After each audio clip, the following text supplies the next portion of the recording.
Quiero invitarles que junto conmigo inclinen sus rostros para pedir la bendición del Señor en el estudio de su santa palabra. Amante Padre Celestial, en esta noche nuevamente se reúne tu pueblo en este lugar para estudiar tu santa palabra y para escuchar tu voz. Pedimos, Señor, en esta noche que vengas a nosotros por medio del ministerio de tu Espíritu Santo y que todo lo que aprendamos de tu palabra no solamente quede en nuestra mente, sino que entre a nuestros corazones y nos haga más como Cristo Jesús y más fieles miembros de su iglesia. Te lo pedimos en su nombre. Amén. Durante las últimas noches hemos estado estudiando en cuanto al santuario. Y en nuestro estudio nos hemos dado cuenta que el año de agricultura judío, las fiestas judías, el éxodo personal de Cristo y el éxodo de Israel siguen la misma secuencia y el mismo orden de eventos. En esta noche queremos ver cómo el santuario describe en detalle la historia de la iglesia cristiana, desde su comienzo hasta su final. Es interesante que al estudiar la historia de la iglesia desde la perspectiva del santuario, nos damos cuenta que la iglesia también sigue el preciso orden en su éxodo que encontramos en los muebles del santuario. Ahora, ustedes recuerdan que hemos estado comenzando cada noche en qué estación del año. Hemos estado empezando en el otoño. Así que yo creo que un buen lugar donde empezar para hablar del éxodo o de la historia de la iglesia cristiana sería en el otoño. Así que volvamos a Génesis, el capítulo 22 y el versículo 18. Génesis, el capítulo 22 y el versículo 18. Está hablando de la experiencia cuando Abraham ofreció a su hijo sobre el altar. Ahora sabemos que Isaac no murió, murió en figura, porque dice en Hebreos el capítulo 11 que Abraham lo recibió de entre los muertos en figura. Es decir, es una ilustración de la muerte y la resurrección de Cristo. Y también es una ilustración de que nosotros debemos morir, pero hay un sustituto en nuestro lugar. Ahora, en este contexto encontramos el versículo de Génesis 22, 18. Ya lo hemos leído. Antes de leer Génesis 22, 18, sin embargo, permítame decirles que en Génesis 22, Abraham es un símbolo de Dios el Padre. E Isaac es un símbolo de su hijo, Jesús. Y ustedes dirán, ¿cómo sabemos nosotros eso? Bueno, hay varias razones por las cuales lo sabemos. En primer lugar, ustedes notan que en la historia, el que carga el cuchillo y el fuego, ¿quién es? Abraham el padre. Mientras que el que carga la leña y es colocado sobre la leña, ¿quién fue? Isaac. Y la Biblia nos dice explícitamente que Isaac fue colocado encima de la leña. ¿Sobre qué fue colocado Cristo Jesús? Fue colocado sobre una cruz. ¿Y de qué estaba hecha esa cruz? De madera. O sea que tenemos en el símbolo del altar, la madera, tenemos un símbolo de la cruz donde fue colocado Cristo Jesús. Pero los instrumentos del castigo estaban en manos ¿de quién? De Abraham, de Dios el Padre. Y si ustedes leen Isaías 53, ustedes encontrarán en el versículo 4 al 7, donde dice que Jesús fue azotado y afligido ¿por quién? Por su padre, por causa de los pecados de la raza humana. Ahora, en ese contexto, queremos leer Génesis 22 y el versículo 18. Hay otros motivos por los cuales sabemos que Isaac representa a Cristo. Entre ellos encontramos que Isaac resucita el tercer día. ¿No es verdad? Sí, nótelo en el versículo 4. Isaac resucita el tercer día. La agonía de Abraham y de Isaac, especialmente de Abraham, dura 3 días. De la misma manera, el Señor Jesucristo agonizó, empezando el jueves en la noche, en el Getsemaní, y duró en el sepulcro, según dice la Biblia, por un periodo ¿de qué? Un periodo de 3 días.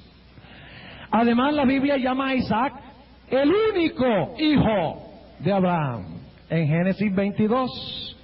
Y todos sabemos que Abraham tenía otro hijo, se llamaba Ismael. Pero Isaac era el hijo unigénito de Abraham, el hijo especial, único en su género. Y luego encontramos que cuando Dios manda a Abraham a sacrificar a su hijo, dice, tu hijo a quien amas. Y cuando Jesús se bautizó, el Padre dijo, este es mi hijo amado, en quien tengo gran contentamiento. Podríamos predicar un sermón completo sobre Génesis 22, una prefiguración preciosa de la muerte y la resurrección de Cristo. Pero ese no es el punto que quiero enfatizar esta noche. Génesis 22 y el versículo 18. Ustedes recuerdan en el éxodo de Israel y la relación con el santuario, que la simiente se sembró en el otoño con el nacimiento ¿de quién? De Isaac como la simiente. Ahora vamos a leer Génesis 22 y el versículo 18, donde dice Dios a Abraham, y vamos a leer el versículo 16 al 18. Y dijo, por mí mismo he jurado, dice Jehová, que por cuanto has hecho esto y no me has rehusado tu hijo, tu único, bendiciéndote bendeciré, y multiplicando multiplicaré tu simiente como las estrellas del cielo y como la arena que está a la orilla del mar, y tu simiente poseerá las puertas de sus enemigos. Y noten el versículo 18, en tu simiente serán benditas todas las gentes de la tierra, por cuanto obedeciste mi voz. ¿Quién fue la simiente literal de Abraham? Isaac. Y ustedes dirán, bueno, ¿por qué empezamos aquí? ¿Acaso no vamos a hablar del éxodo de la iglesia cristiana? Claro que sí. Pero ahora vamos a ver quién es la verdadera simiente que fue sembrada. Se encuentra en el libro de Gálatas. Gálatas, capítulo 3. Gálatas, el capítulo 3. Y vamos a leer el versículo 16 y luego vamos a leer el versículo 29. Gálatas 3 y el versículo 16. Vamos a ver quién era la verdadera simiente, la verdadera semilla. Dice en Gálatas 3 y el versículo 16, a Abraham fueron hechas las promesas y a su simiente. No dice y a las simientes como de muchos, sino como de uno, y a tu simiente, la cual es Cristo. ¿Cuál era la simiente de Abraham en realidad? Era Isaac históricamente. Pero la verdadera simiente hacia el cual apuntaba Isaac era ¿quién? Cristo Jesús. Ahora yo quiero preguntarles algo. Como resultado del nacimiento de Isaac, luego nació ¿quién? Jacob. ¿Y qué tuvo Jacob? 12 hijos que llegaron a formar las 12 tribus de Israel, que luego se convirtieron en una gigantesca muchedumbre, el pueblo escogido de Dios en el monte Sinaí. ¿Están entendiendo? Ahora, ¿qué diríamos del Nuevo Testamento? Abraham representa a Dios el Padre. Cuando vino el cumplimiento del tiempo, el Padre, ¿qué hizo? Introdujo al mundo su ¿qué? Su simiente, la verdadera simiente, como Abraham introdujo al mundo a Isaac. Y como de Isaac se desprendieron las 12 tribus de Israel, que trajeron una gigantesca nación, es decir, se sembró la semilla en Isaac para las 12 tribus y una grande nación que Dios cosechó en el monte Sinaí. De la misma forma, Cristo Jesús escogió 12 apóstoles. Qué interesante, ¿verdad? Y ustedes dirán, bueno, eso es coincidencia de que hayan sido 12 y que los 12 hayan formado una gigantesca nación que Dios cosecha, de lo cual vamos a hablar en esta noche. ¿Saben ustedes que no es coincidencia de que Jesús escogió 12 apóstoles? Ustedes recuerdan que cuando Judas se suicidó, en el día antes del día del Pentecostés, en Hechos 1, los discípulos se reunieron y dijeron que tenemos que nombrar un sucesor para Judas, porque no podemos tener nada más 11 apóstoles. Tenemos que completar el número de los ¿qué? De los 12. Eso indica de que Jesús escogió explícitamente 12 apóstoles para demostrar que eran un cumplimiento de las 12 tribus de Israel en el Antiguo Testamento. Ahora vamos a preguntarnos lo siguiente: ¿cuándo entonces se sembró la semilla en la historia de la iglesia cristiana? La semilla se sembró cuando Dios envió a su Hijo Jesucristo, y Jesucristo trajo al mundo espiritualmente a los 12 apóstoles que formaron el núcleo o la semilla de donde se iba a desprender la gigantesca iglesia cristiana. ¿Vieron el paralelo entre las dos cosas? Es decir, que la iglesia cristiana se funda sobre los 12 apóstoles, al igual que Israel en el Antiguo Testamento se funda sobre ¿qué? Sobre los 12 patriarcas y las 12 tribus. Es decir, que en el éxodo de la iglesia cristiana, de lo cual estamos hablando en esta noche, la simiente se siembra en el otoño.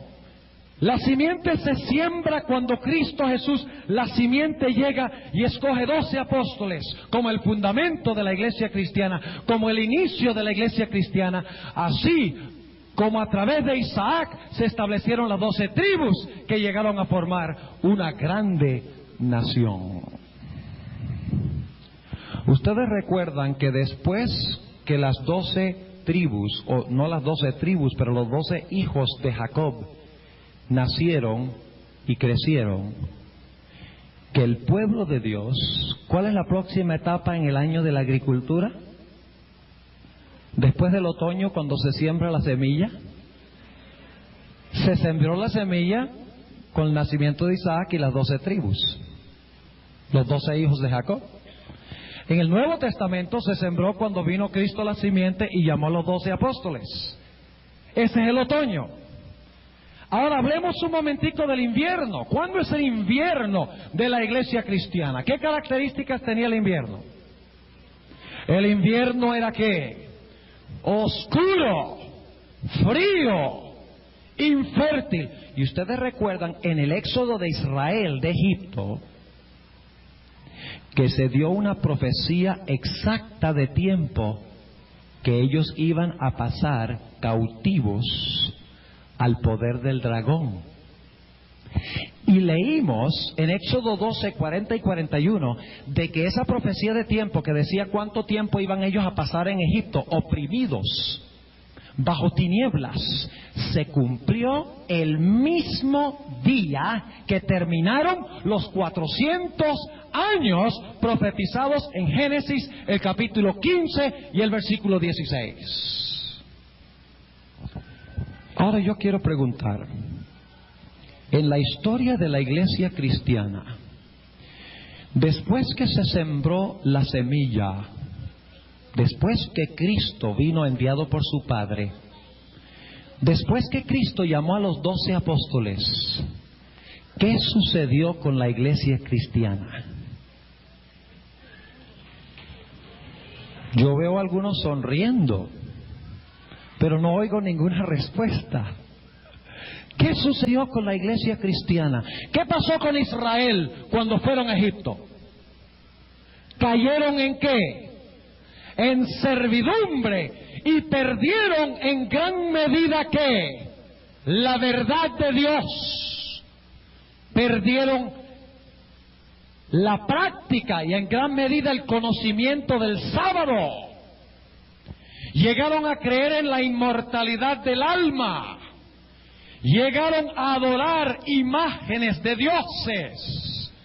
Inclusive llegaron a concebir posiblemente de que Faraón era un dios, el dios Sol. Es decir, que la verdad de Dios fue pisoteada y el pueblo de Dios perdió la verdad y cayó en tinieblas, cayó en error. Y como resultado que vino sobre el pueblo, servidumbre, esclavitud, oscuridad. Ahora vayamos al cumplimiento. Después que los 12 apóstoles formaron el fundamento, el núcleo o la simiente de la iglesia, para lo que iba a ser finalmente en el cielo una multitud de salvos que nadie podía contar. Después que los apóstoles murieron, ¿qué sucedió? La iglesia cristiana empezó a perder ¿qué? La verdad de Dios. Entró a la iglesia la doctrina de la inmortalidad del alma. Entró a la iglesia la idea de que los sacerdotes que debían representar al pueblo eran seres humanos, como en Egipto. Llegó el concepto de que no importa lo que comamos y bebamos, y ese problema lo tuvo Israel en Egipto también, porque después cuando salieron al desierto no vivían sino pensando de las ollitas de Egipto. Perdieron, la iglesia perdió en gran medida el conocimiento del qué, del sábado y de la ley de Jehová. Y como resultado, la iglesia cristiana cayó en un cautiverio terrible.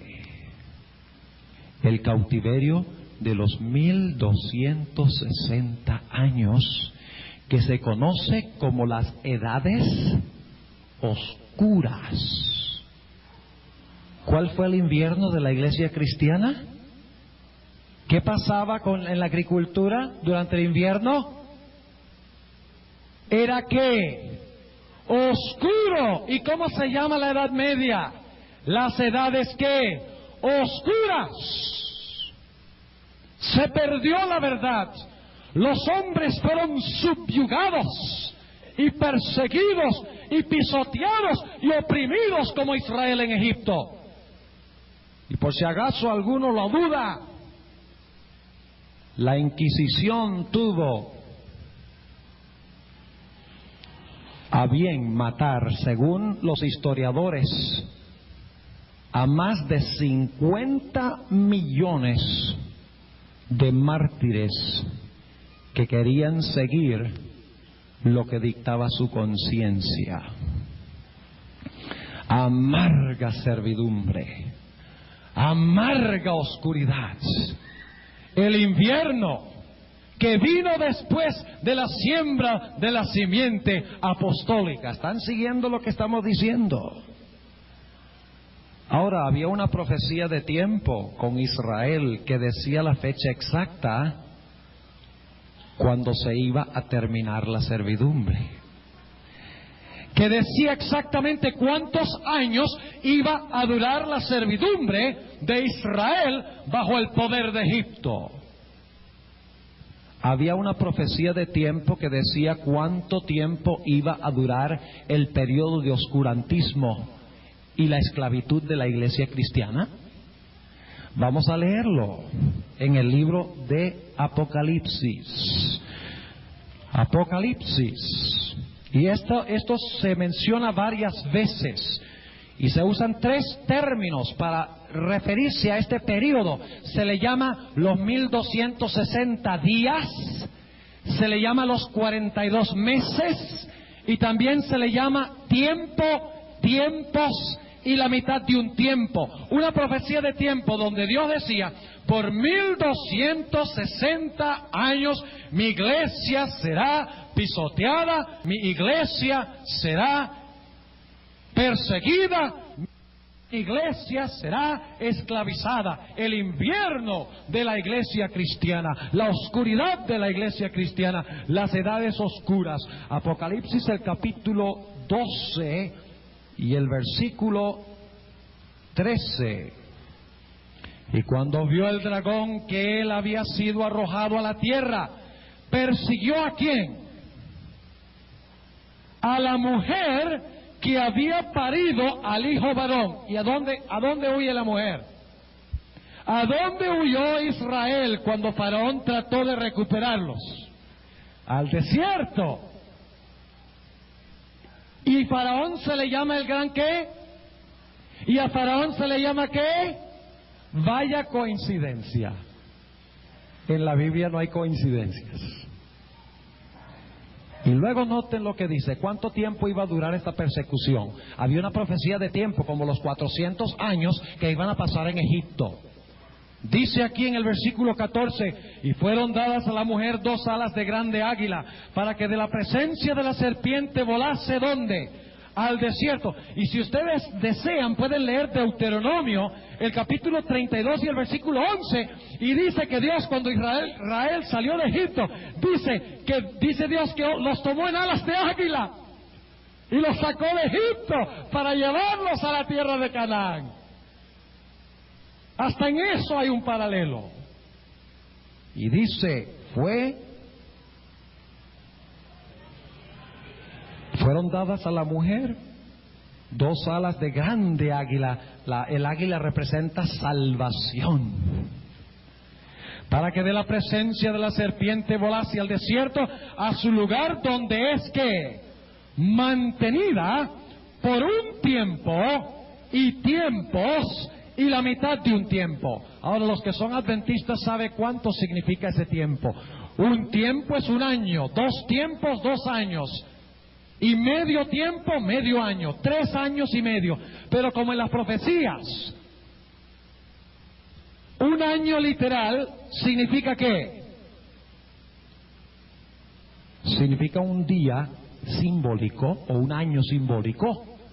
Entonces lo que hacemos es tomar 360 días, y si tuviéramos tiempo les comprobaría que el año bíblico tiene 360 días, pero no tenemos tiempo, porque algunos dicen: bueno, pero el año tiene 365, no tiene 360. No tenemos tiempo en esta noche de comprobar de que el mes bíblico tiene 30 días y el año bíblico tiene 360, pero si alguno quiere quedarse después un par de minutos, podemos leer los versículos y demostrarles que en la Biblia el mes tiene 30 días y el año tiene 360 días. 3 años y medio. ¿Cuántos días? Son 3 años y medio. 360 más 360 más 360. ¿Más cuánto? ¿Cuánto es la mitad de 360? 180. ¿Cuánto da? 1200 ¿qué? 60 días. Pero como en las profecías un día equivale a un ¿qué? A un año. ¿Cuántos años son que la iglesia iba a permanecer en el desierto perseguida por el dragón? 1260 días. Y usted dice: bueno, pero ¿qué significa eso? Vamos a leer el versículo 6 de Apocalipsis 12. Ahí se refiere de una forma distinta. Dice, y la mujer huyó al desierto, donde tiene lugar aparejado de Dios, para que allí la mantengan 1260 días. Ahí está la segunda expresión. Y la tercera se encuentra en Apocalipsis 11, y el capítulo 13 de Apocalipsis, el versículo 5. Y le fue dada boca que hablaba grandes cosas y blasfemias, y le fue dado potencia de obrar, ¿cuánto? 42 meses. ¿Cuántos días tiene el mes bíblico? 30. Multipliquen 30 por 42, ¿cuánto les da? 1260. Había una profecía exacta de tiempo, de cuánto tiempo iba a durar la esclavitud y la servidumbre de la iglesia cristiana y la servidumbre de la verdad de Dios. ¿En qué estación del año estamos ahora? En el invierno. ¿Qué festival se celebraba en el invierno? ¿El festival de la dedicación o de las luces? ¿Y qué indicaba eso? Indicaba de que aunque estaban en el invierno, había un rayo de ¿qué? De esperanza. Que venía la Pascua, venía la liberación, porque se dedicaba el altar en la fiesta de las luces. En medio del invierno de la iglesia cristiana, hubo durante ese invierno un momento en que se levantó una luz de esperanza indicando que la liberación pronto venía. ¿Cómo llamamos esa luz? La Reforma Protestante. Y noten lo que dice con respecto a eso, y eso es durante el invierno de la iglesia, porque Martín Lutero se levantó en 1517 y trajo una luz gloriosa, y trajo ánimo espiritual, y trajo esperanza a muchos de que venían mejores días, la opresión se iba a acabar, la verdad de Dios se iba a restituir nuevamente. La iglesia en la cual se levantó Martín Lutero, se dice algo muy interesante en cuanto a ella. Apocalipsis, el capítulo 2 y el versículo 28.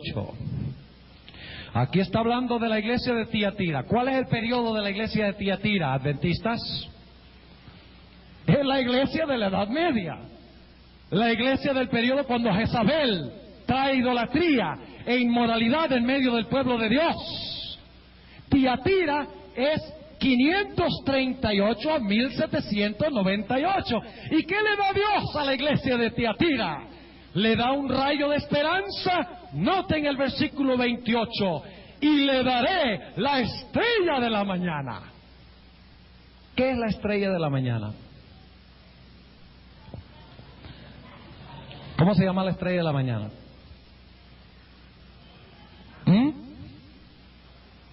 Oh, esa es la aplicación, Wycliffe,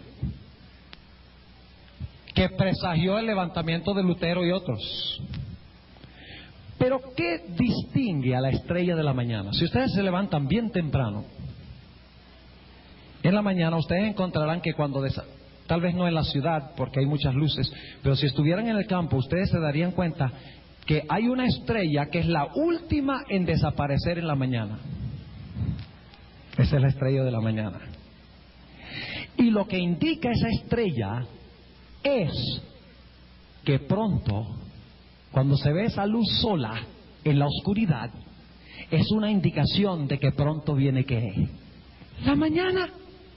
Por eso se le llama la estrella de la ¿qué? La estrella de la mañana. Hubo un levantamiento de esperanza en la iglesia de Tiatira en el invierno de servidumbre, ¿sí o no? Claro que sí. Ahora yo quiero leer un par de versículos muy interesantes. Este es el período que menciona la Biblia como el período del caballo amarillo de Apocalipsis, el capítulo 6. ¿Qué representa el amarillo? Una persona que está amarilla, ¿qué pasa? Bueno, podría tener SIDA. Pero muchas veces indica de que el individuo no se está, ¿qué? Alimentando bien. Claro que sí. En el invierno había productos agrícolas, había cosecha. No había nada que se cosechara. Y por esa razón se describe este periodo con el cuarto caballo, al igual que Tiatira, la cuarta iglesia, como el periodo cuando había escasez ¿de qué?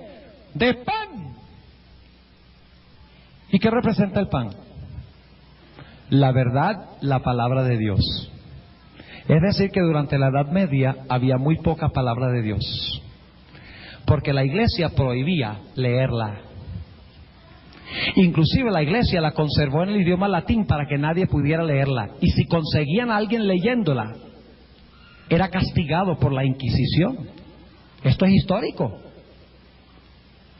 Es el periodo del invierno cuando no se produce pan. Después de que la iglesia había estado esclava desde el año 538, años y años, Dios levantó a Wycliffe, y luego la luz se volvió más fuerte con Lutero, Calvino, Zwinglio, y finalmente vino la primavera de la iglesia. ¿Entienden el cuadro que estamos pintando? Ahora, ¿cuál era el siguiente festival judío? ¿Cuál era el primer festival del año oficialmente? La Pascua. ¿De acuerdo? ¿Era la Pascua, sí o no?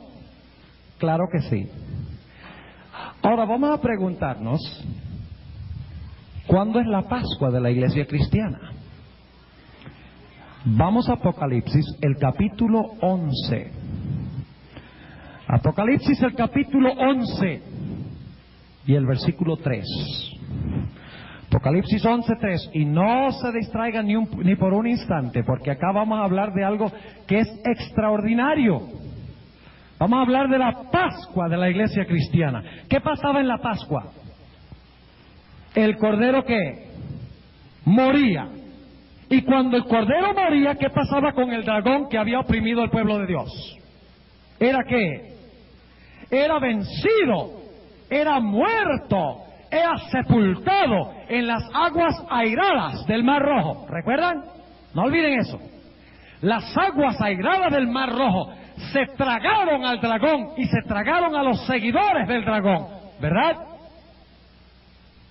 Cuando murió el Cordero, el resultado fue la liberación del pueblo de Dios, pero también el resultado era la muerte del dragón y los poderes de opresión.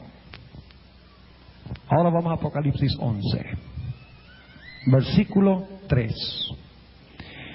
Y daré a mis 2 testigos, y ellos profetizarán por 1260 días, vestidos de sacos.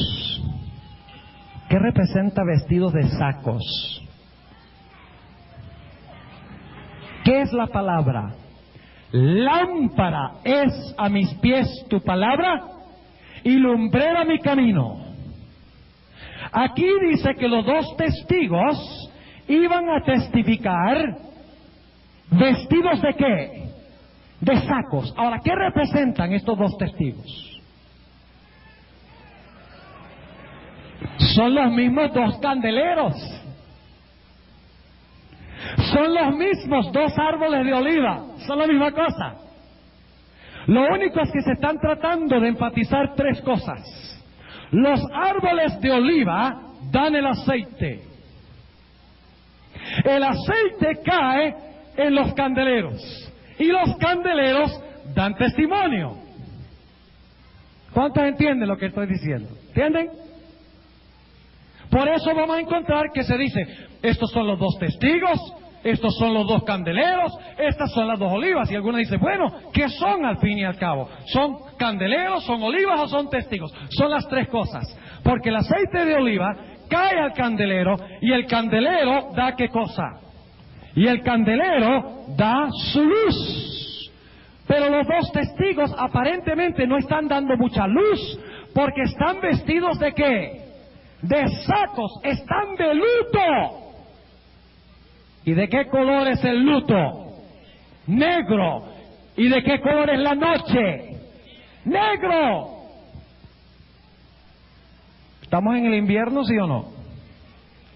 Durante los 1260 días. Hay evidencia tras evidencia de que estamos hablando del periodo de esclavitud. Es el invierno o la oscuridad. Pero ahora sigamos leyendo. Dicho sea de paso, si ustedes quieren saber que estos dos testigos representan la Biblia, pueden leer, por ejemplo, Juan 5:39, donde Jesús dice: escudriñad las Escrituras, porque a vosotros os parece que en ellas tenéis la vida eterna, y ellas son las que dan testimonio de mí. ¿Qué da testimonio de Jesús? La Biblia. Y algunos dirán: sí, pero eso es solamente el Antiguo Testamento. Bueno, también dice en el Evangelio según San Juan algo en cuanto al Nuevo Testamento. Vamos a anotarlo en el Evangelio según San Juan. El Evangelio según San Juan, el capítulo 21 y el versículo 23.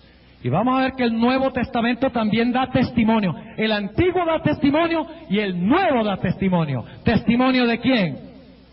De Cristo. Dice en el versículo 23: salió entonces este dicho entre los hermanos, que aquel discípulo no había de morir. Mas Jesús no le dijo: no morirá, sino: si quiero que él quede hasta que yo venga, ¿qué a ti? Este es aquel discípulo, está hablando el apóstol San Juan, este es aquel discípulo que da ¿qué? Testimonio de estas cosas. ¿Y qué más?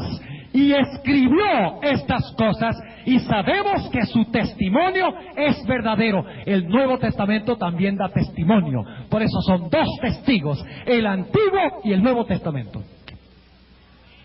Y por si acaso alguno todavía se pregunta, recuerden que la espada tiene dos filos. Y la espada representa ¿qué? La palabra de Dios. Efesios 6:17. La espada del Espíritu es la palabra de Dios. Pero la espada tiene dos filos, el Antiguo y el Nuevo Testamento. ¿Quiénes son los dos testigos entonces? ¿Qué pasó durante el invierno, los 1260 años? ¿Profetizó de qué? ¿De luto? ¿En oscuridad? ¿No había pan? ¿Qué es la Biblia? ¿La Biblia es pan, sí o no? ¡Claro! No solo de pan vivirá el hombre, sino de toda palabra que sale de la boca de Dios. El pan representa la Biblia. Y durante este periodo escasea el pan y hay una abundancia ¿de qué? De oscuridad.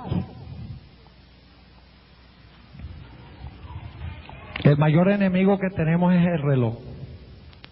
Porque hay tanto que se podría decir de esto. Pero volvamos a Apocalipsis. Y seguimos hablando de los testigos. ¿Y qué son los testigos? A ver, ¿qué son los testigos? La Biblia. ¿Y qué es la Biblia? La palabra de Dios. Un momentico. ¿Jesús no es el que es la palabra de Dios? ¿Jesús no es la palabra de Dios?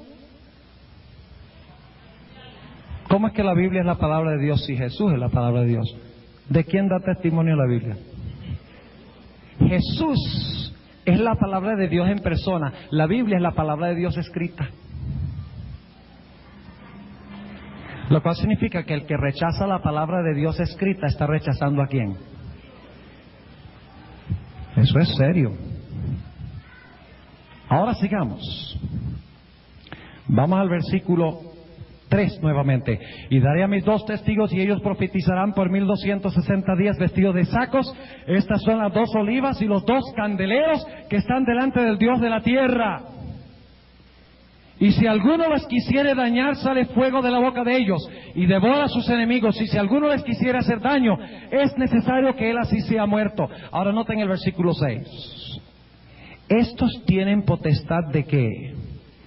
De cerrar el cielo para que no llueva en los días de su profecía.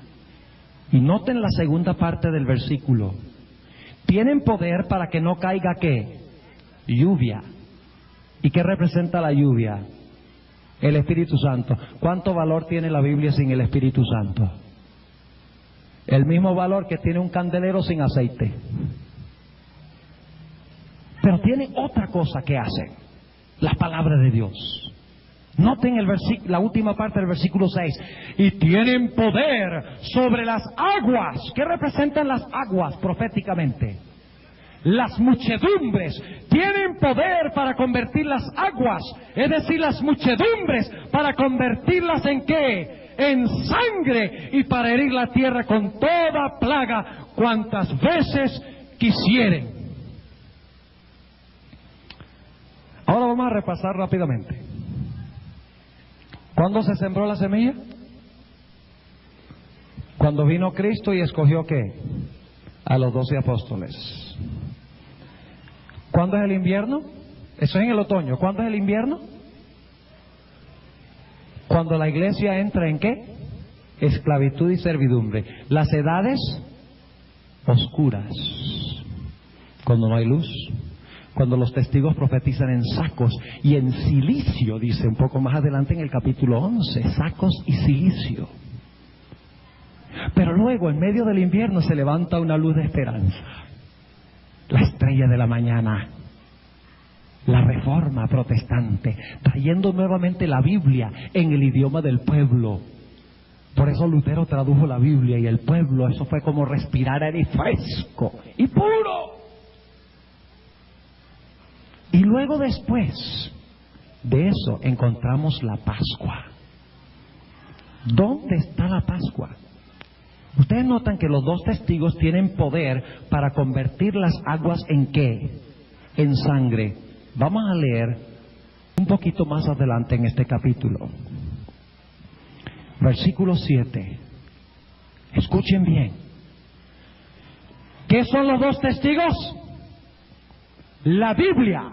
Y la Biblia es Cristo en forma ¿qué? Escrita. Fíjense, un detalle muy interesante. Yo estoy aquí en persona, pero Dios tiene otro yo escrito en los libros en el cielo. Y Cristo, que está en persona en el cielo, tiene un libro que habla de Él en la tierra.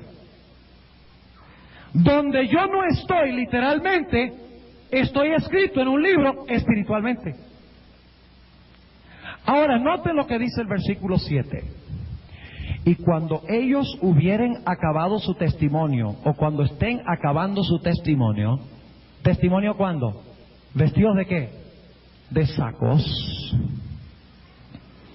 La bestia que sube del abismo hará guerra contra ellos y los vencerá y los matará. ¿Qué iba a pasar con los dos testigos? Cuando se iba acabando el periodo de servidumbre de los 1260 años, ¿qué iba a pasar con la Biblia? Iba a ser muerta. Cuando el periodo de servidumbre de Israel estaba terminando en Egipto, ¿qué pasó al final de ese periodo? El Cordero fue ¿qué? Muerto. ¿Y qué representa el Cordero? El Cordero representa a Cristo. He aquí el Cordero de Dios que quita el pecado del mundo. Es decir, que Cristo Jesús al final de los 1260 años iba a ser crucificado. Y ustedes dirán, vaya pastor, ahí dice que va a ser muerto, no dice que va a ser crucificado. Eso porque no hemos leído el versículo clave todavía. Noten lo que dice en el versículo 8. Y sus cuerpos serán echados en las plazas de la grande ciudad, que espiritualmente es llamada Sodoma y Egipto, donde también nuestro Señor fue crucificado. Ahora vamos a preguntarnos, ¿Cristo fue crucificado en Egipto? Aquí dice que sí.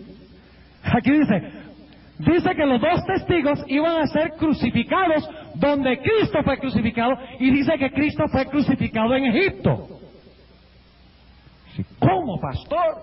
Cristo fue crucificado en Jerusalén, no en Egipto. Cuando murió el Cordero, después del invierno en el Antiguo Testamento, ¿a dónde murió? En Egipto. Esta es la Pascua de la iglesia cristiana.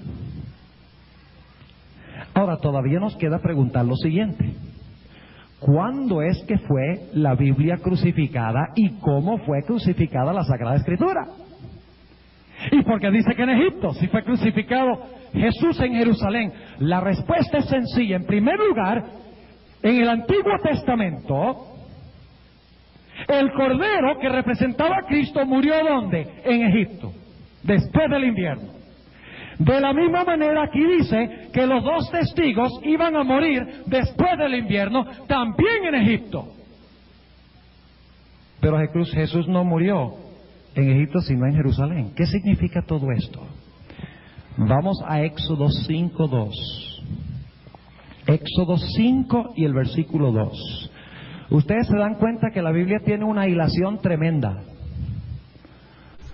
Una persona me preguntó después de una de las presentaciones, me dice: pastor, ¿y cómo puedo hacer? ¿Qué método usa usted para estudiar la Biblia? Y el método es sencillo. Hay dos factores. Uno, la oración. Y dos, el uso de mi cerebro. Porque yo no me voy a sentar y orar a Dios y Dios me va a dar una visión diciéndome todas estas cosas. Toma esfuerzo, estudio, investigación. Dios quiere que usemos nuestras facultades mentales hasta lo máximo, hasta lo sumo. Que desarrollemos nuestra capacidad mental estudiando las maravillas de su santa palabra. Dios no hará por nosotros lo que nosotros podemos hacer por nosotros mismos. Él nos ha dado una mente, nos ha dado ojos, nos ha dado oídos para que escudriñemos, investiguemos, estudiemos, busquemos los tesoros en la Sagrada Escritura. Y Dios promete, junto con nuestro esfuerzo, si oramos a Él, hacernos entender lo que estamos estudiando. Ahora noten, Éxodo 5 y el versículo 2. Está hablando de Faraón. ¿De dónde era Faraón rey? De Egipto. Dice lo siguiente: y Faraón respondió: ¿quién es Jehová para que yo oiga su voz y deje ir a Israel? Yo no conozco a Jehová, ni tampoco dejaré ir a Israel. ¿Cuál era la actitud de Faraón? Era un ateo, porque rehusaba reconocer la existencia del Dios vivo. Ahora, ustedes recuerdan que los 1260 años van desde el año 538 hasta el año 1798. Los que han sido adventistas mucho tiempo saben eso. Espero que lo sepan. Y dice en Apocalipsis, donde leímos, que cuando los testigos estuvieran acabando su testimonio, es que se iba a levantar este poder que se llama Egipto para matar a los dos testigos. O sea que debemos conseguir el cumplimiento de la crucifixión de la Biblia en Egipto espiritual, ya no literal. Debemos buscar la crucifixión de la Santa Biblia en una potencia que se levantó, o en un poder que se levantó cerca de 1798, porque se iba a levantar cuando los testigos estuvieran acabando su testimonio. ¿Entienden lo que estoy diciendo? Ahora, históricamente, ¿qué poder se levantó y dónde poco antes de 1798 para crucificar la Sagrada Escritura? Francia. Francia. ¿Han oído ustedes hablar alguna vez de la Revolución Francesa? ¿Sí han oído hablar de la Revolución Francesa? ¿Qué fue lo que pasó en la Revolución Francesa? Entre otras cosas, en la Revolución Francesa, según dicen los historiadores, se rechazó rotundamente, ¿qué cosa? La Sagrada Escritura. Se quemaron todos los ejemplares de la Sagrada Escritura que se pudieron conseguir. Inclusive, en Francia, según dicen los historiadores, a Jesús, y esto lo digo con solemnidad, a Jesús se le llamó el maldito. Nos hace recordar de la muerte literal de Jesús, donde en Gálatas 3:13 dice que Jesús fue colgado en un madero. Maldito todo aquel que colgare en un madero. Lo que se dijo de Jesús en su primera venida cuando fue crucificado sucedió en relación también con la crucifixión de la Biblia en Francia, donde llamaron a Jesús el maldito. Me da temor aún pronunciar esas palabras. Voltaire, uno de los grandes de la Revolución Francesa, dijo: eso es ridículo de que el cristianismo fue fundado por 12 hombres. Yo demostraré la Sagrada Escritura. Y cuando se crucifica la Biblia, ¿qué trae al pueblo de Dios? En 1798, el que había cautivado al pueblo de Dios como resultado de la Revolución Francesa fue llevado cautivo del Vaticano a Francia y murió en exilio. Ahora, ustedes recuerdan que dice aquí que los 2 testigos tenían poder para convertir las aguas en ¿qué? ¿Qué pasó en la Revolución Francesa? ¿Han oído ustedes hablar alguna vez de la guillotina? ¿Saben ustedes que los historiadores dicen que por las calles de Francia corría sangre como un río? ¡Qué extraordinario! Los 2 testigos tuvieron poder de convertir a las muchedumbres ¿en qué? En sangre en la Revolución Francesa.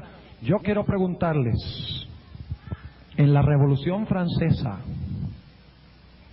¿recibió una herida mortal el dragón? ¿La bestia recibió una herida mortal, sí o no?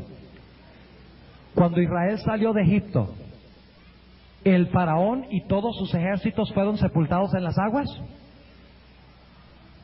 En Francia, la nobleza y los sacerdotes y la iglesia fue sepultada en sangre.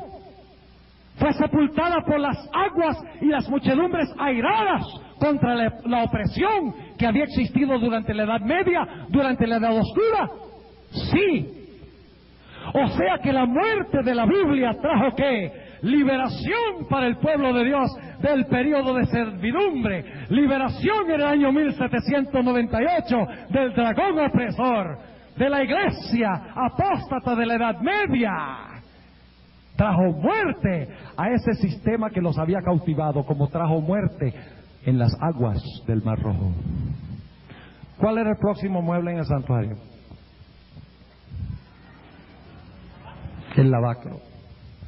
¿Qué representa el lavacro? La resurrección. Volvamos a Apocalipsis 11.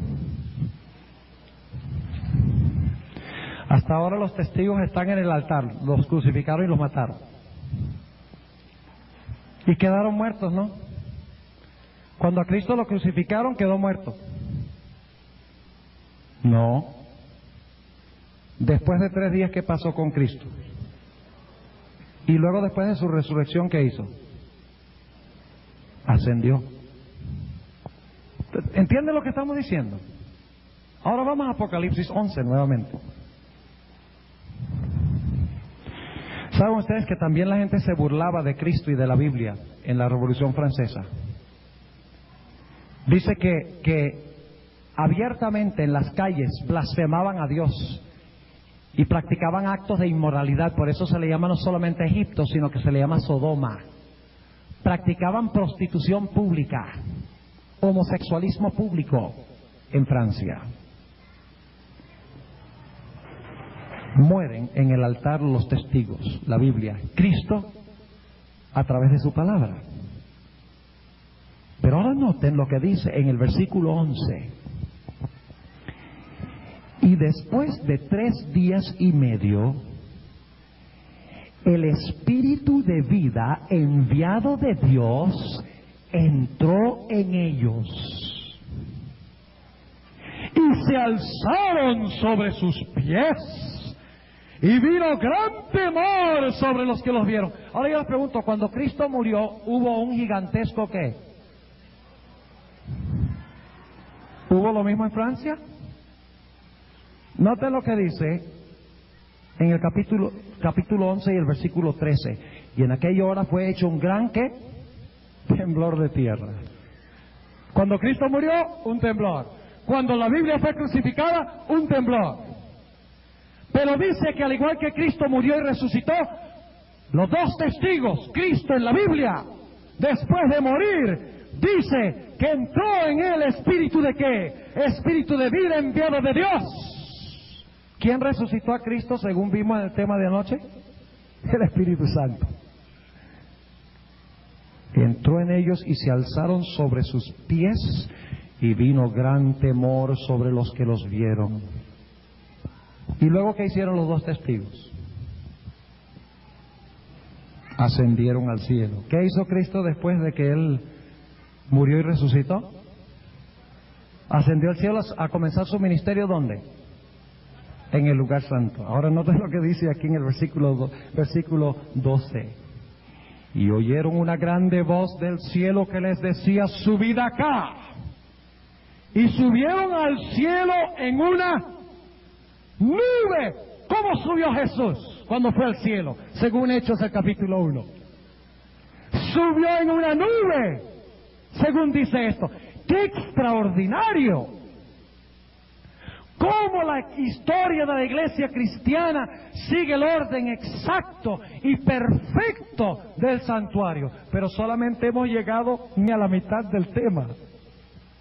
Y ya se acabó mucho más que la mitad del tiempo. Pero sigamos rápidamente. Poco después que Israel salió de Egipto, según Éxodo 15, 22 al 25, llegaron a un lugar que se llamaba ¿qué? Mara. ¿A dónde llegaron los israelitas después de salir de Egipto? Después que murió el Cordero, después de ser sepultados en el agua y resucitar como una nueva nación en el lavacro. ¿Qué fue lo que pasó? ¿Llegaron a dónde? A Mara. ¿Y qué pasó en Mara? En la distancia vieron ¿qué? Agua. Llevaban 3 días sin tomar agua. Ahora imagínense ustedes. Vieron el agua y dijeron, ¡agua dulce, agua dulce! Y vinieron corriendo donde estaba el agua. Y cuando tomaron el agua era ¿qué? Amarga. ¡Qué tremendo chasco!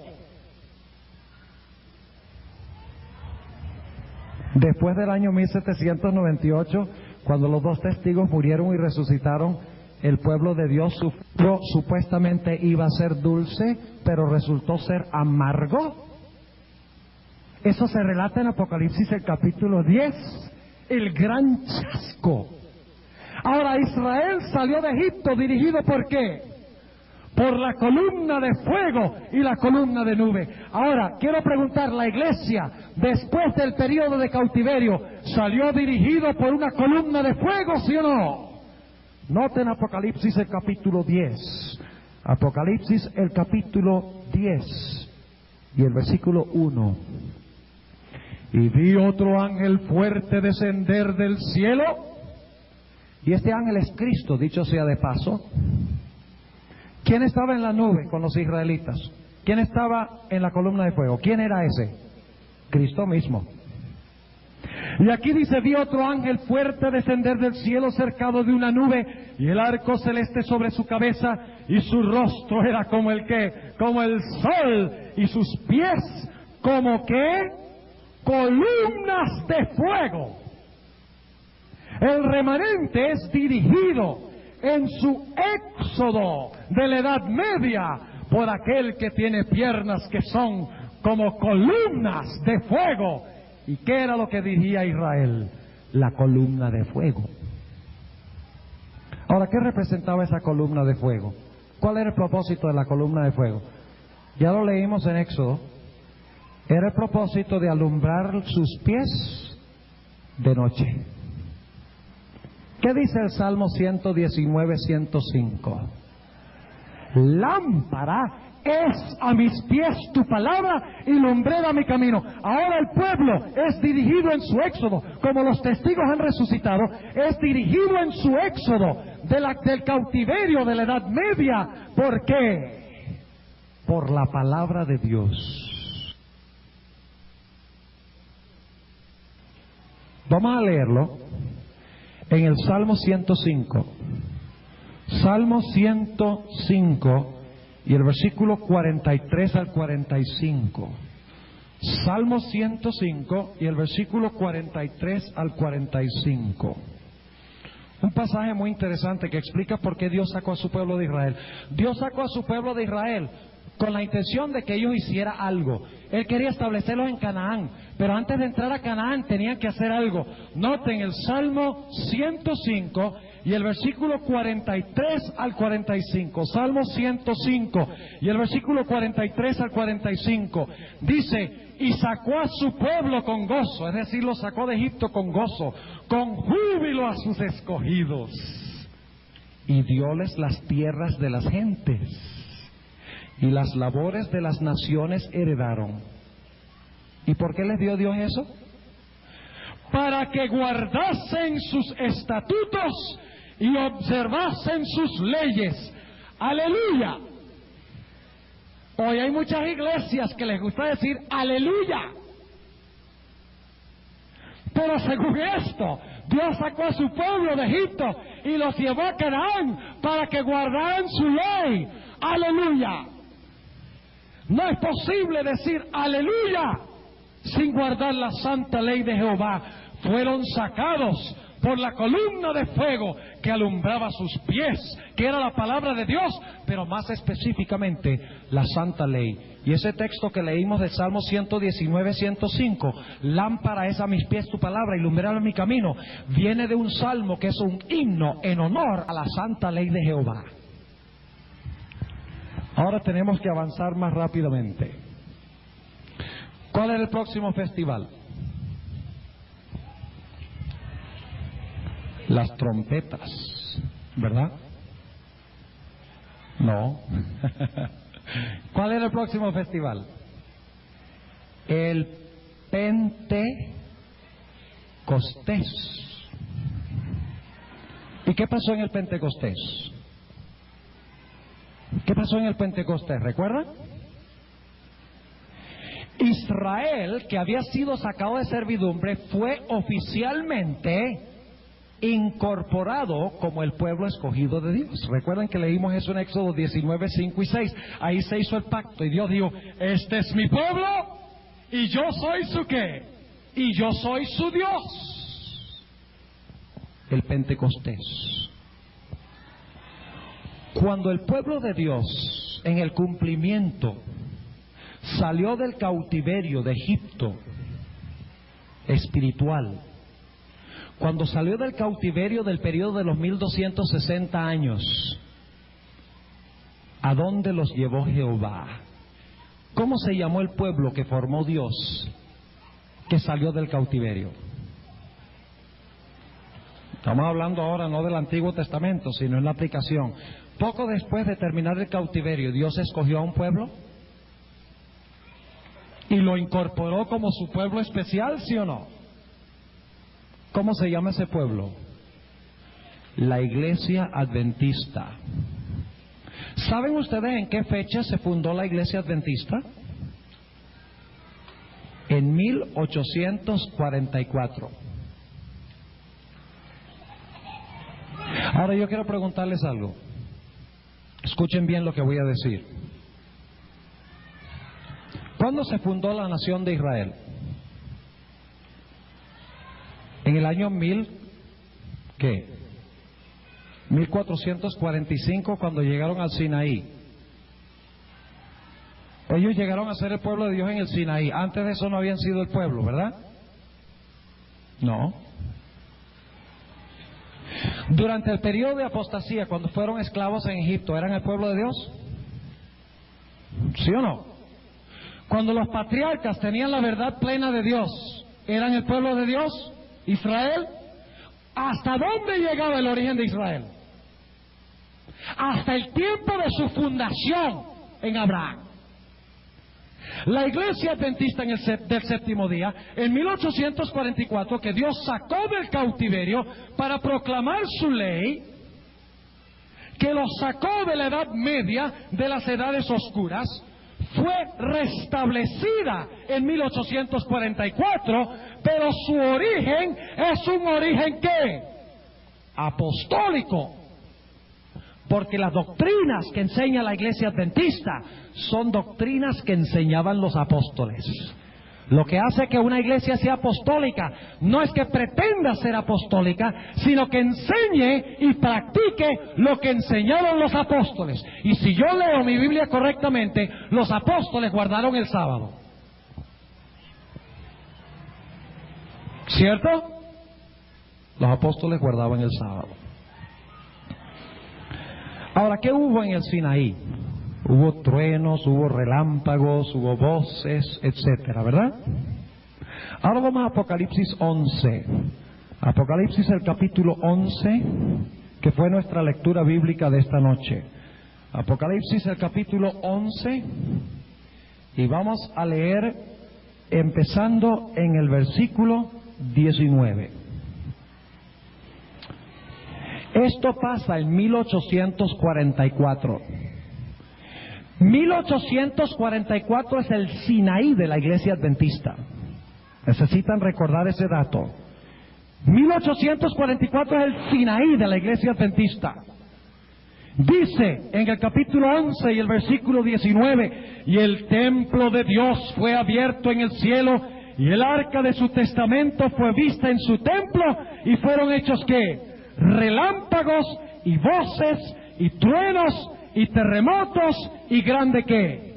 Y grande granizo, lo mismo que hubo en el monte Sinaí.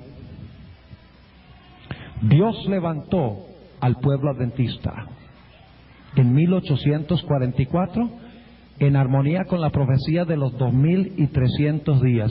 Ese es el Pentecostés, cuando el pueblo fue oficialmente incorporado como el pueblo especial y escogido de Dios. Ahora yo quiero preguntarles, ¿quién dirigía al pueblo de Israel fuera de la nube? ¿Quién era su líder visible, terrenal? Moisés. ¿Era Moisés profeta de Dios? ¿Lo levantó Dios para conducir al pueblo a Canaán? ¿Dejó Moisés testimonios escritos? ¿Dio Moisés la excusa de que él no sabía hablar cuando Dios lo llamó? ¿El pueblo lo criticó y lo ultrajó? Claro que sí. Ahora contéstenme esto: ¿levantó Dios en 1844 también a una mensajera? ¿Sí? ¿Cómo se llamaba? Elena G. de White. Elena G. de White fue criticada, ultrajada, sí, y todavía lo es, aún después de muerta. Elena G. de White dejó testimonios escritos para conducir a su pueblo a Canaán. Elena G. de White se quejó de que no sabía hablar. Claro que sí. Ahora fíjense, al igual que en el Sinaí, Moisés recibió de Dios información en cuanto al santuario, la ley, el sábado, el diezmo, la organización que debía tener Israel, el hecho de que no se debían usar prendas. Ustedes pueden leer eso en Éxodo 33 y Éxodo 35, donde Dios mandó a toda la gente: quítense los anillos y los zarcillos y quítense todo ese oro y tráiganlo al santuario y dedíquenselo a Dios para que Dios lo use. para construir los diferentes implementos del santuario. Dios les mandó a quitar sus prendas en el Sinaí. Y le dio las instrucciones ¿a quién? A Moisés. Están en la Biblia. ¿Dio Dios las mismas instrucciones a través de Elena White? ¿Tiene la hermana Elena de White mucho que decir en cuanto al diezmo? ¿En cuanto al sábado? ¿En cuanto a la ley? ¿En cuanto al diezmo? ¿En cuanto a la organización de la iglesia? ¿En cuanto a las joyas y otras normas cristianas? Claro que sí. El Pentecostés de la iglesia adventista, 1844, cuando se ve el santuario, la ley y el sábado. Lo preciso que reveló Dios, ¿dónde? En el monte Sinaí. Y en Apocalipsis 11:19 dice que en ese momento se oyeron voces, truenos, hubo relámpagos y un terremoto. Lo mismo que sucedió en el Sinaí cuando se reveló la santa ley de Jehová. Dios escogió al pueblo adventista y le encomendó su ley y su sábado en 1844 en la experiencia del Sinaí. ¿Qué viene después del Pentecostés y de la terminación de la primavera? ¿Qué viene? El verano. ¿Y cómo es el verano? Seco, caliente, infértil. ¿Dónde deberíamos estar nosotros ahora? ¿Ustedes creen que era el plan de Dios de que la iglesia adventista estuviera en el mundo todavía?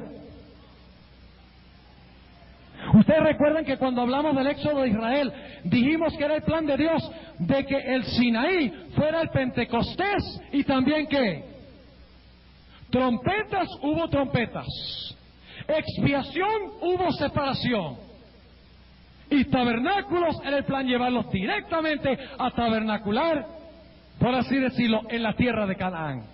Rápido era el propósito de Dios. Pero el pueblo llegó a un lugar que se llamaba Cades Barnea. Y Dios dijo, tomen la tierra. ¿A través de cuántos hombres? 2. Josué y Caleb. La iglesia adventista del séptimo día llegó a su Cades Barnea en 1888. Cuando se levantaron, ¿cuántos hombres? 2. Jones y Wagner. Y predicaron a la iglesia, tomemos a Canaán por heredad. Hemos estado demasiado en el mundo, entremos a Canaán.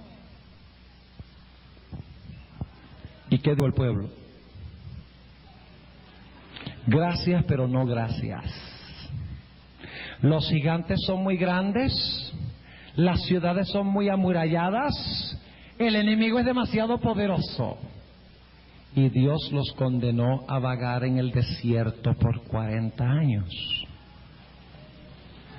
Después del Sinaí de la iglesia adventista, 1844, el Pentecostés del adventismo, estaban todos los elementos necesarios para el día de expiación, concluir rápido y entrar al cielo. Si ustedes no creen eso, pueden leer en el libro Evangelismo varias páginas, página 503 a la 505, donde la hermana White dice, si hubieran aceptado el mensaje como debía ser en 1844 y hubieran introducido la verdad en el templo del alma, dice que poco después de 1844 el pueblo hubiera entrado a la Canaán celestial. Pero el pueblo rechazó el mensaje de Dios. Y por lo tanto ahora, ¿dónde está la iglesia adventista? Vagando en el mundo, dando vueltas y vueltas en el mundo infértil, el mundo lleno de violencia, crimen, problemas, conflictos, dando la vuelta de los 40 años, por así decirlo, y llevamos más de 100 años desde 1888 vagando en el desierto.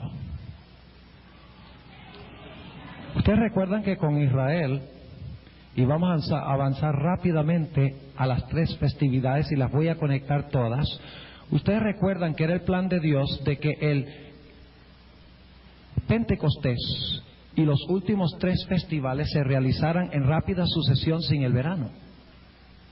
Era el mismo propósito de Dios con nosotros los adventistas, que después de 1844 se realizara el Pentecostés, el día de expiación, y entráramos inmediatamente, pero por causa de la incredulidad del pueblo, en vez de realizarse las trompetas, el día de expiación y los tabernáculos, vagamos en el desierto y esas fiestas todavía están por cumplirse. Y ustedes dirán, pero pastor, un momentico, ¿acaso 1844 no comenzó el día de expiación? ¿Y no se tocaron las trompetas con los mileritas? ¿Cómo así que todavía el día de expiación y la fiesta de trompetas tienen que realizarse? Voy a mencionar rápidamente lo que quiero decir. El juicio de Dios tiene 2 etapas. El juicio investigador de Dios tiene 2 etapas. La primera etapa es el juicio que comenzó en 1844, que comenzó con los ¿qué? Con los muertos. Pero dice la sierva de Dios que cerca del tiempo cuando se cierre la puerta de la gracia, Cristo empezará el juicio ¿de qué? De los vivos. ¿Saben ustedes qué base usa la hermana White para defender ese concepto de que Cristo tiene 2 etapas en la purificación del santuario celestial? El juicio de los muertos en 1844 y el juicio de los vivos al final de la historia del mundo, antes del cierre de la puerta de la gracia. Y no voy a hacer una exégesis y un estudio de todo esto, pero nada más les voy a dar la idea. El Señor Jesucristo en su primera venida purificó el templo 2 veces. En Juan 2 dice que Cristo purificó el templo al principio de su ministerio, mientras que el Señor Jesucristo, según nos dice también en el Evangelio según San Mateo, al final del capítulo 22, el Señor Jesucristo purificó el templo ¿qué? Al final de su ministerio.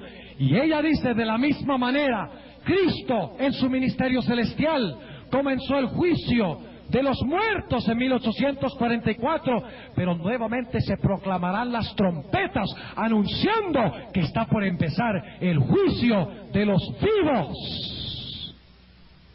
¿Ustedes recuerdan los mileritas cuando tocaron las trompetas, anunciaron los mensajes de los 3 ángeles? Hubo el fuerte clamor de medianoche que se dio en el verano de 1844. Anunciando, el esposo viene, preparaos para recibirle. Ese era el fuerte clamor de la parábola de Mateo 25, anunciando de que Cristo iba a venir en 1844, que no vino a la tierra, sino que vino a su ¿qué? A su templo, en el santuario celestial, al lugar santísimo. Pero yo les pregunto, ¿habrá otro fuerte clamor de medianoche? ¿Cómo se llama? El fuerte clamor del 4º ángel. ¿Y qué va a anunciar el fuerte clamor del 4º ángel? Va a anunciar que se está iniciando ¿qué cosa? El juicio de los vivos. El fuerte clamor del 4º ángel, cuando muchedumbres escucharán el mensaje con poder y entrarán a la iglesia remanente de Dios. Es el mismo festival de trompetas, anunciando que el juicio de los vivos está próximo a comenzar, o que está comenzando. Y que está por concluir, no el juicio de los muertos que comenzó en 1844, sino que está por empezar y concluir la fase final, el juicio de los vivos. Y cuando termine el día de expiación, el juicio de los vivos, la separación de los buenos de los malos, las uvas de la mies, el trigo de la cizaña, los árboles que producen fruto y los árboles que no producen fruto, cuando termine eso, el juicio de los muertos que empezó en 1844, el juicio de los vivos poco antes de cerrarse la puerta de la gracia, Cuando Cristo haya realizado la purificación en sus 2 etapas, concluirá el día de expiación. ¿Y luego qué sucederá? ¿Cuándo se celebrará la fiesta de tabernáculos? La fiesta de tabernáculos se celebrará ¿dónde? En el cielo, como leímos anoche. El pueblo de Dios dice que tenía palmas en sus manos. ¿Y Dios tenderá su qué sobre ellos? Su tabernáculo o su pabellón sobre ellos. El pueblo de Dios pasará 1000 años en el cielo en su vivienda temporaria, provisional. Es decir, que el pueblo de Dios, después que haya sido cosechado en el día de la expiación, como la mies de Dios, será llevado al granero de Dios. ¿Saben ustedes qué celebraba la fiesta de tabernáculos? El fin de la cosecha, se había reunido toda la cosecha y el pueblo celebraba en gozo, dándole gracias a Dios por las bendiciones de la cosecha. ¿Qué harán los hijos de Dios cuando lleguen al cielo en el festival de tabernáculos? Pueden leerlo en Apocalipsis. Dice que cantarán de gozo porque ellos han sido cosechados como el trigo de Dios. Y luego, después de los 1000 años, ¿qué sucederá? Ustedes saben que en el festival de tabernáculos todos los israelitas, los varones, tenían que ir ¿a dónde? A Jerusalén, de sus hogares. Y luego hacían tabernáculos de ramas de árboles y de flores y toda clase de plantas. Hacían tabernáculos en las colinas y habitaban allí durante un periodo de 7 días. Y había una celebración especial también el 8º día. Y después de que ellos habían celebrado el festival, volvían ¿dónde? A sus hogares. El pueblo de Dios irá ¿a dónde? Durante el 7º milenio. No estoy poniendo fecha para la segunda venida. Al cielo. ¿Cuántos días duraba el festival de tabernáculos? 7 días. Pero luego, ¿qué sucederá después de eso? El pueblo de Dios regresará a donde ellos vivían antes. Y Dios hará una tierra nueva. Y el pueblo de Dios celebrará el 8º día del festival de tabernáculos, que era el día más solemne y especial y lleno de gozo del festival de tabernáculos. Yo no sé de ustedes, pero yo anhelo ese día. Lo anhelo. Estoy cansado de este mundo. No quiero volver a Cali el próximo año. Al menos que estemos aquí en la tierra, ¿no? Entonces sí, pero yo creo que sería lindo, mucho más lindo, sentarnos en el cielo a escuchar a Cristo, que a lo mejor predica más corto que yo, o posiblemente mucho más largo, porque la Biblia dice que el Señor Jesucristo predicaba todo el día. ¿Y ustedes creen que yo predico largo? Señor Jesucristo predicaba todo el día, ni se acordaba que tenía hambre, y tampoco se acordaba que la gente tenía hambre, sino hasta después, y dice: ay, pero no podemos mandar a la gente sin comer. Y le da comida. ¿Ustedes creen que yo predico largo? El apóstol Pablo predica largo. Predicó tan largo que se le durmió uno en la ventana y se cayó. Dice que predicó toda la noche. Óigame, y yo lo dejo ir a la casa a las 9. Será lindo ir al cielo y ser Cristo el predicador. Y no tendremos problemas con transporte. Porque después del sermón todos volaremos a nuestras casas. Yo anhelo ese día. Estamos en la fase final de la obra de Cristo. ¿No es maravilloso cómo el éxodo de la iglesia sigue el mismo orden del santuario? Es una maravilla. Cómo todas estas cosas concuerdan tan perfectamente. En todo su orden correcto, los detalles correctos, en el más ínfimo detalle, perfecto. ¿Y saben algo? Yo estoy en la iglesia adventista porque yo encuentro en el éxodo del santuario que Dios levantó al pueblo adventista exactamente como lo dijo, después de la liberación de la Edad Media. En 1844 Dios levantó esta iglesia en el Pentecostés, en el Sinaí. Y yo sé que esta es la iglesia de Dios, porque fue levantada en armonía con la profecía del santuario. Ninguna otra iglesia puede pretender haberse levantado en 1844 con un profeta que pretendía no poder hablar, que fue criticada, que dejó testimonios de cómo podíamos llegar a Canaán. Ninguna otra iglesia. El santuario indica que hay una sola iglesia verdadera, la iglesia adventista. Ahora permítame decirles que hay muchos verdaderos hijos de Dios en las otras iglesias. Estamos hablando de la verdadera iglesia. No estoy diciendo que en otras iglesias no hay verdaderos hijos de Dios. Como individuos hay verdaderos hijos de Dios, pero como iglesia hay una sola. Porque hay una sola que se levantó en armonía con el calendario del santuario tal cual lo estableció Dios. La iglesia adventista, cuando se cumplió la profecía de los 2300 días, allí surgió la iglesia. Yo considero un privilegio pertenecer a la iglesia adventista. Pertenezco a ella no porque pertenecieron mis padres, sino porque yo tengo el convencimiento de que esta es la iglesia de Dios. Ahora, posiblemente las visitas no hayan entendido algunas cosas esta noche, especialmente con relación a los últimos 3 festivales. Habría que trazar punto por punto y tomaría mucho tiempo. Pero yo creo que se comprendió lo suficiente como para ver de que Dios tiene un calendario profético muy preciso y exacto. Y Él levanta a su pueblo en el momento preciso, cuando dice la profecía del santuario. En esta noche yo no voy a hacer un llamado de que vengan aquí al frente. Pero yo quiero hacer un llamado de todas maneras, en primer lugar, a los que son adventistas. ¿Cuántos de ustedes en esta noche, en la oración que yo voy a elevar a Dios, quieren decirle a Dios: gracias, Señor, por haberme sacado de las tinieblas a tu luz admirable? Gracias por el privilegio de pertenecer a tu iglesia. Gloria al Señor. Pueden quedarse sentados. Nada más levanten la mano.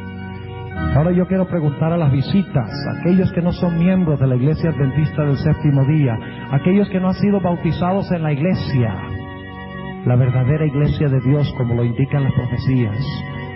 ¿Cuántos de ustedes quieren decir: yo quiero seguir estudiando estas cosas, y yo quiero, por la gracia de Cristo Jesús, al estudiarlas, al encontrar cuál es la verdadera iglesia, yo deseo unirme a esa iglesia algún día pronto? Levanten la mano y déjenla levantada aquellos que no son miembros de la iglesia. Gloria al Señor. Qué linda respuesta. Yo quiero que mantengan la mano levantada. Si se cansan, consigan un Moisés al lado que les mantenga la mano arriba. Yo quiero que Dios vea las manos. Él sabe todo, pero yo quiero que el Señor vea las manos. Ahora quiero pedirles que inclinen sus rostros con las manos arriba para pedirle al Señor que eso sea una realidad. Amante Padre Celestial, en esta noche hemos estudiado el éxodo de tu iglesia. Hemos visto puntos altos y puntos bajos.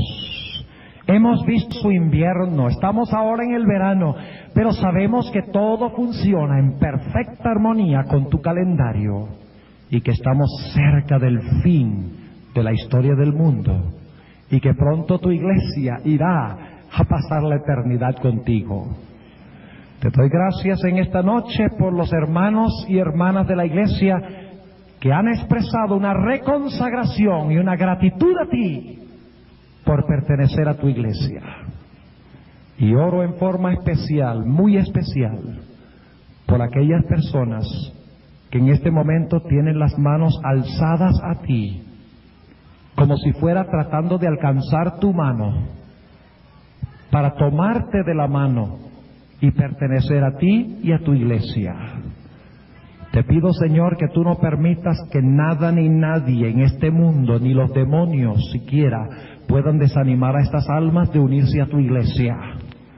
Dales valentía, de oponerse a Satanás, a los demonios, al mundo, si es necesario a la familia, a los amigos, a los compañeros de trabajo, y decir: es menester que yo obedezca a Dios antes que a los hombres.